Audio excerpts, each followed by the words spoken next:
Y ayer a la mañana, aquí mismo, sentado en este mismo asiento, daba una noticia, un anticipo de algo que es, sin ninguna duda, cuando uno mira la historia en el mediano y en el largo plazo, una de las noticias más importantes que podían darse en la Argentina hoy en día, pero que incluso en el corto plazo puede tener efectos sumamente interesantes. Estamos hablando de la decisión, o de, en realidad, sí, la confirmación, por un lado, de que el BRICS, este organismo de lo que se conoce como el sur global, de los grandes países del sur global, que recordemos, nuclea a Brasil, Rusia, la India, China y Sudáfrica, va a casi con seguridad, diría 99,9%, tratar en la próxima cumbre que se va a hacer este mes en Sudáfrica una ampliación de ese bloque, es decir, aceptar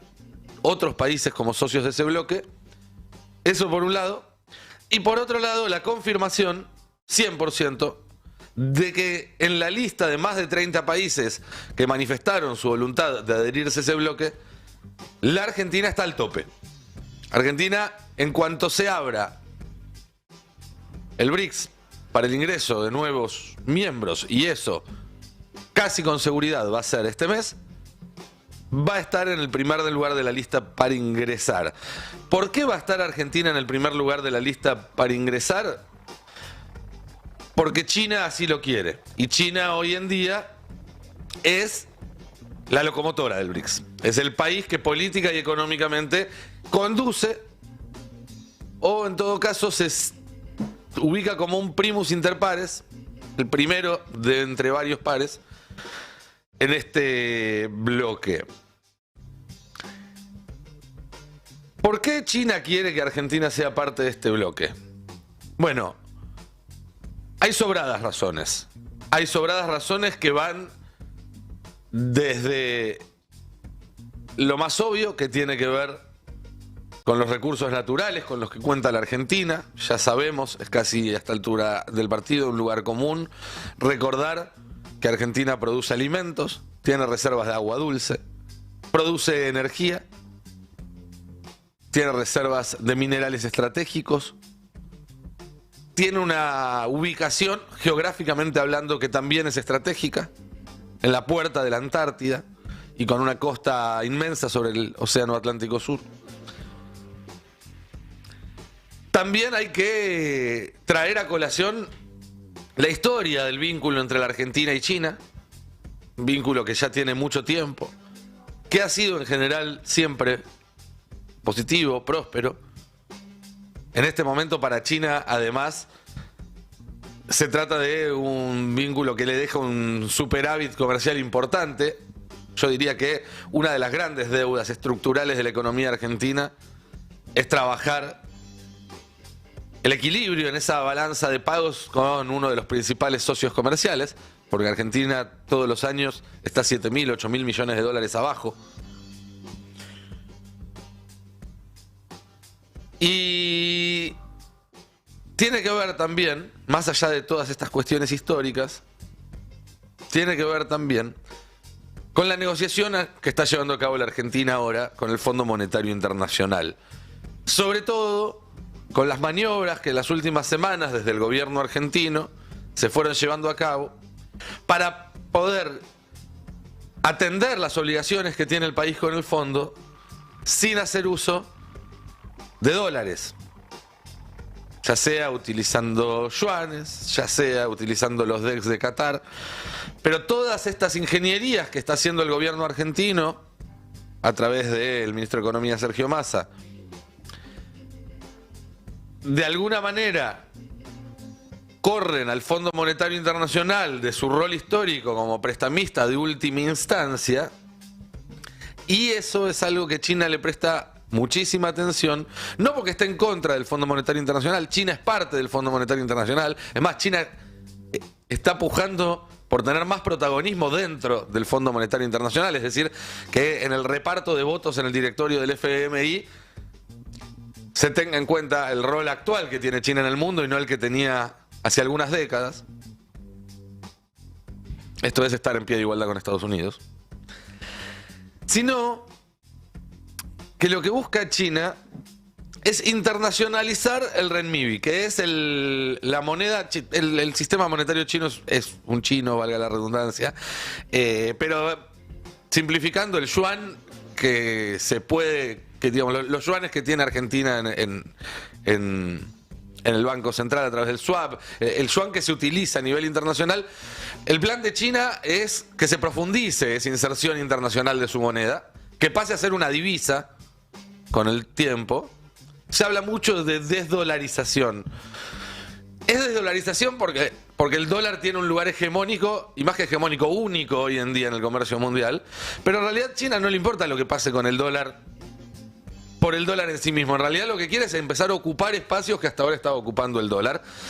Y el proceso de Argentina con el Fondo Monetario Internacional, en ese sentido, es muy importante y China lo está observando con mucha atención, y eso empuja también la posición de China para que Argentina esté en el primer lugar de una lista con países sumamente importantes. Hablamos de Indonesia, un país enorme, quizás acá no lo conocemos mucho porque queda lejos, pero es enorme en términos de población, en términos económicos y demás. Hablamos de Arabia Saudita, hablamos de las principales potencias regionales en África, como Egipto. Bueno, entre todos esos más de 30 postulantes, Argentina está al tope. La historia de Argentina con el BRICS no es nueva. De hecho, el BRICS se crea como BRIC. 3 años más tarde se suma Sudáfrica a BRICS, y ahí mismo ya se empezaba a especular con la posibilidad de que Argentina se sumara como un sexto miembro. Sexto miembro. Y se hablaba del BRICSA. De hecho, la primera reunión del BRICS como tal, ya con Sudáfrica, que tiene lugar en Brasilia, en los últimos días de julio del año 2014, me acuerdo porque yo fui a cubrirla, y empezaba literalmente menos de 48 horas después de la final del Mundial. Era el único argentino que estaba yendo de Argentina para Brasil después del Mundial, mientras volvían todos. Obvio que traté de ir unos días antes y llegar a la final y no hubo forma. Pero lo cierto es que en esa cumbre ya estaba Cristina Fernández de Kirchner como invitada, y ya se hablaba de la inclusión de Argentina, que de hecho por esos meses firmó los acuerdos de asociación estratégica con China y con Rusia, que hoy en día siguen siendo el sustento de los vínculos bilaterales con ambos países. ¿Qué pasaba en ese momento? Bueno, sobre todo pasaba que Brasil no estaba tan seguro de querer que Argentina ingresara. Dilma Rousseff, que era la presidenta de Brasil en ese momento, puso, digamos, el pie en el freno para que eso no sucediera. Obviamente, después de 2015, la elección la ganó Mauricio Macri y empezó otra historia. La relación con China estuvo congelada durante casi 2 años, hasta que Macri se dio cuenta de que no podía, que no era sustentable tener un vínculo político congelado con tu socio comercial más importante o el segundo socio comercial más importante. Y trató de revivirla mostrándole un gol de tiro libre en el celular a Xi Jinping, no sé si se acuerdan. Y para cuando Argentina volvió a interesarse en el ingreso al BRICS hace un par de años, la fila ya era larga. Y ya no se hablaba de BRICSA, sino se hablaba de BRICS más, de BRICS Plus, como si fuera un canal de streaming, que probablemente sea lo que se conforme con el ingreso de 5 o 6 miembros, ahora antes de fin de mes, en Sudáfrica. Una vez más, no había hasta hace poco acuerdo entre todos los socios, como había pasado en 2014, para incorporar nuevos miembros. China estaba más entusiasmada, la India y Brasil un poco menos. ¿Por qué? Y porque es lógico. Para China, que está a la cabeza del proceso del BRICS, más miembros del BRICS implica sumar, implica acumular poder. Para la India y Brasil, que aparecen en este momento como estados en una segunda línea, más países en el BRICS significa dividir poder, no acumular.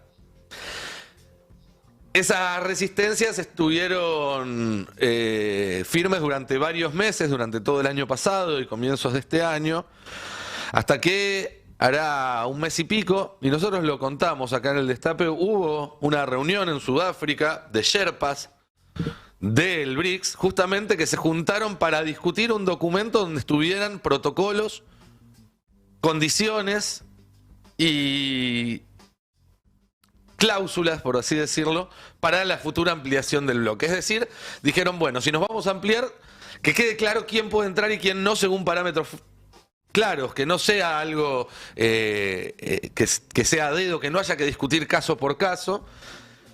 Y en ese documento están trabajando desde entonces. Y la información que yo recibí en las primeras horas del viernes es que se había destrabado eso, es decir, que ya había un acuerdo, entre todos los miembros para ampliar el bloque. Algo que, por otro lado, se vio reflejado en las noticias internacionales esta semana para los que saben leer entre líneas e ir a buscar la información. Por ejemplo, el miércoles pasado, en una charla en una universidad en Sudáfrica, la Universidad de KwaZulu-Natal, que queda en la ciudad, cerca de la ciudad de Durban, en Sudáfrica, el embajador de Sudáfrica ante los BRICS, Anil Soklal, habló de un anuncio planificado sobre la expansión de los BRICS en la cumbre que se va a llevar a cabo en Sudáfrica. Dijo, el anuncio que estamos planeando sobre la expansión de los BRICS en la próxima cumbre en Sudáfrica va a significar un cambio importante en el orden global. Lo dijo el embajador de Sudáfrica, que va a ser el anfitrión de la cumbre, que es el que decide además la agenda, el anfitrión. Pero además de eso, el vocero del ministro de Asuntos Exteriores de la India, Arindam Bakshi, también dio declaraciones esta semana desmintiendo que la India vaya a ser un obstáculo para la ampliación del BRICS. Dijo el vocero del ministro de Relaciones Exteriores de la India, hemos leído especulaciones sin sustento sobre la reserva de la India sobre la expansión del grupo. Esto es simplemente falso. Se están discutiendo internamente los principios, guía, los estándares, criterios y procedimientos para la expansión del BRICS. Rusia, tercer país del BRICS, a través del vocero del Kremlin, de Peskov, dijo, de una forma u otra la expansión del BRICS va a contribuir al desarrollo y al fortalecimiento de la organización. Es decir, se refirió específicamente a la expansión del BRICS. También esta semana, un cable de la agencia Reuters, que suele tener buena información en estos temas, cita 3 diplomáticos brasileños diciendo que el debate parece inevitable en la cumbre de este mes. El debate sobre la expansión del BRICS parece inevitable en la cumbre de este mes. ¿Por qué es importante también este cable de Reuters citando a 3 diplomáticos brasileños? Porque como dijimos, Brasil es el principal obstáculo para que la Argentina se incorpore al BRICS. Brasil no quiere tener otro socio del BRICS en Sudamérica, no quiere compartir ese privilegio y es lógico en algún punto. Lo sostenía Dilma Rousseff en 2014 y lo sigue sosteniendo al día de hoy Itamaraty, que es la Cancillería, el cuerpo diplomático de carrera brasileño. ¿Qué pasó? Apareció Lula desde la presidencia de Brasil jugando muy fuerte por sobre lo que su propio cuerpo diplomático le dice para que Argentina sí ingrese al BRICS.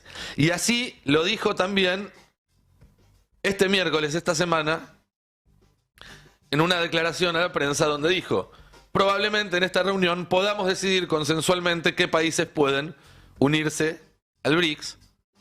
Soy de la opinión de que cuantos países quieran ingresar, si cumplen con las reglas, aceptaremos su entrada. Es decir, en una semana, el embajador sudafricano ante los BRICS dijo que se va a ampliar el grupo. El vocero del Ministerio de Relaciones Exteriores de la India dijo que no son obstáculos y que se va a ampliar el grupo. El vocero del Kremlin en Rusia lo dijo también. Y lo dice también Lula da Silva. Y lo afirma Reuters citando diplomáticos brasileños. Es decir, tal como anticipamos en el Destape ayer a la mañana, se va a ampliar el grupo y Argentina va a ingresar al BRICS este mes. Excepto que suceda algún cisne negro, algún inconveniente imprevisto de último momento.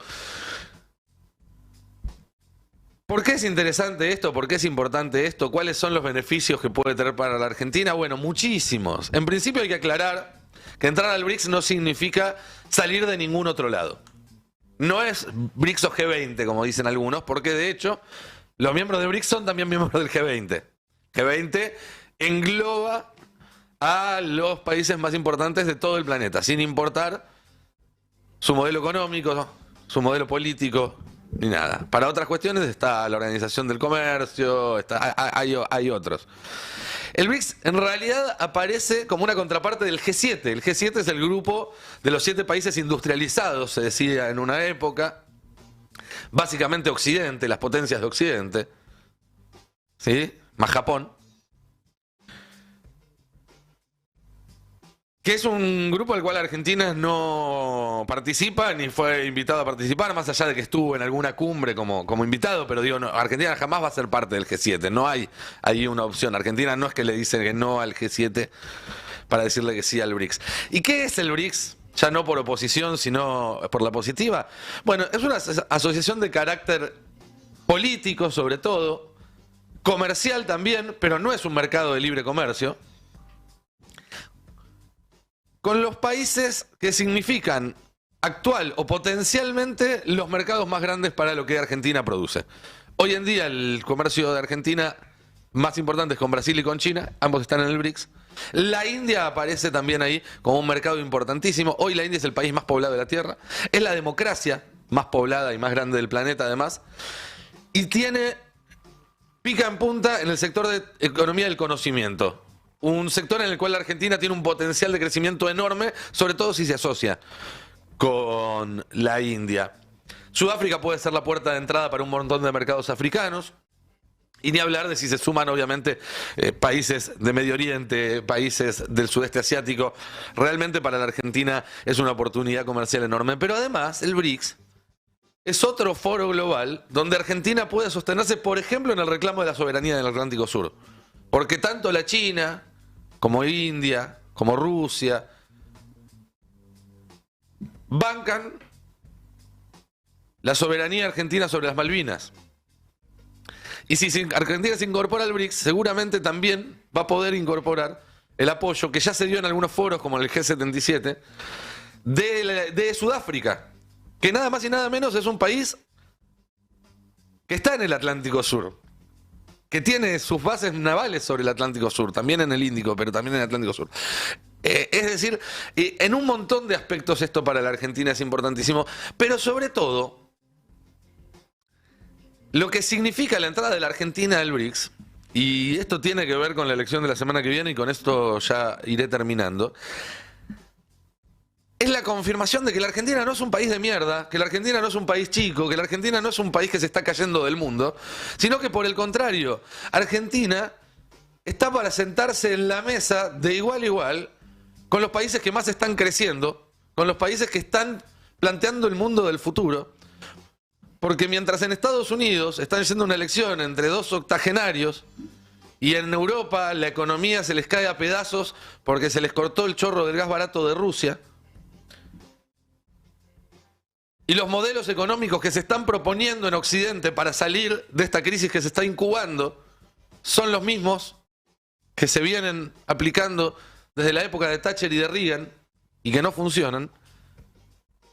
En el marco del BRICS se pueden discutir otras cosas, se puede discutir futuro, se pueden discutir modelos alternativos de producción, modelos alternativos de distribución, que habrá algunos que nos gustarán más y otros menos. Creo que en la Argentina nadie quiere ir a un modelo parecido al chino. En América Latina tenemos un arraigo por lo democrático, por las libertades individuales, que van por otro lado, pero sí nos permiten pensar de manera heterodoxa, fuera de la caja, pensar soluciones diferentes que el manual que escriben desde hace muchos años en el Atlántico Norte. Y hay un tema más de por qué China quiere que la Argentina entre ahora al BRICS. Y de nuevo, voy redondeando. ¿Se acuerdan todas las veces que dijimos que cuando Macri metió al FMI en la Argentina era para tratar de ganar las elecciones, por eso le dieron 50.000 millones de dólares, pero que eso era lo que buscaba Macri, que era lo que buscaba el FMI? Bueno, estar adentro de la Argentina. es decir, que pase lo que pase en esas elecciones, tener que sentarse con el siguiente gobierno a discutir la economía, que es lo que está pasando ahora lamentablemente. Bueno, China me da la sensación de que un poco está viendo lo mismo pero al revés. Y no estoy comparando al BRICS con el FMI, que son organismos totalmente distintos, ¿eh? Estoy comparando en todo caso la mentalidad diplomática de Estados Unidos y de China. Tanto Larreta como Bullrich ya dijeron que no quieren a la Argentina en el BRICS y que si ellos son presidentes no van a avanzar con la incorporación. Pero una cosa es no avanzar con la incorporación y otra cosa es salirte una vez que estás adentro. Es muy difícil si Argentina está en un bloque con sus dos principales socios comerciales que de un día para el otro digan adiós. Y China definitivamente quiere una Argentina que no esté alineada con Washington en el conflicto que se viene. No va a pedir, porque no es el estilo de la diplomacia china, lo mismo que pide Estados Unidos. No va a pedir exclusividad, no nos va a hacer escena de celos si nos juntamos con los yanquis para ver de comprar aviones, ¿no? Todo eso no va a pasar. Pero sí, lo que no quieren es una Argentina alineada con Washington, porque además dicen, los socios comerciales somos nosotros, los yanquis les hacen quilombo hasta para comprarles limones. Lo que quiere China es que Argentina honre la importancia de la relación entre ambos países, una relación que existe a esta altura del partido, nos guste o no, le guste o no a Patricia Bullrich o a Larreta. A Macri no le gustaba, se quiso hacer el boludo, se hizo el boludo 1 año y medio y cuando se dio cuenta las cuentas no le cerraban y tuvo que ir a mostrarle el videíto a Xi Jinping para caerle simpático. Entonces también hay un poco de eso, ¿sí? De oportunidad para que, así como hace la derecha cada vez que pasa por el poder, de involucrarnos en cosas que después nos cuesta salir, bueno, también tenemos esa herramienta. Los que creemos que el lugar de la Argentina en el mundo está con el resto de los países del hemisferio sur, está en pensar en soluciones que no tengan que ver con los modelos que siempre se aplicaron en el norte, que no tienen que ver con tener un lugar subordinado en un orden que nos mira solamente como un satélite, sino un lugar en la mesa con un orden que nos mira como un par, más chiquito, pero como un par. Aquella famosa historia de, si no estás sentado a la mesa, sos parte del menú. Bueno, creo que acá hay alguien que nos está ofreciendo una silla y alguien que nos está ofreciendo un lugar en la carta. Y se trata de tomar esa decisión para el país, para que pase lo que pase en estas elecciones, eso ya esté saldado. Pero por otro lado, fijémonos, el domingo que viene cuando vayamos a votar, que hay un partido que apuesta por un modelo de desarrollo nacional insertado en el mundo a través de este tipo de instrumentos y hay otro que no. Es tan sencillo como eso. Un país unido por la radio.